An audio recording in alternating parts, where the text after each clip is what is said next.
यहाँहरू सम्पूर्णमा मेरो नमस्कार। यहाँहरूलाई मेरो भान्सामा स्वागत गर्न चाहन्छु। आज म बिरयानी बनाउन गइरहेको छु। त्यसैले सबै सामग्रीहरू चाहिँ मैले ठिक पारिराखेको छु, जुन हामी सबैको जाना पहचाना सामग्रीहरू रहेका छन्।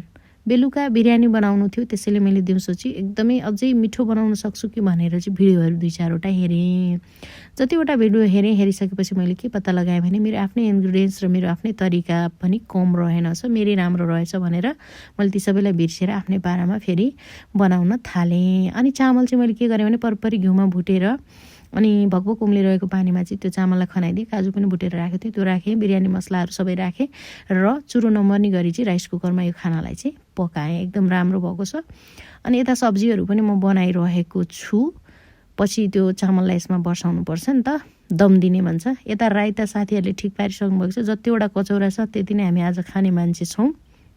अनि मैले त्यो 3 तले बिरयानी तयार पारेँ मजाले। क्या दम दिने भनेको चाहिँ भर्साउने। अनि त्यसरी यो टक्क लाएर भर्सियो अनि बिरयानी तयार भयो। एकदमै मिठो बिरयानी चाहिँ तयार भएको थियो। Thank you.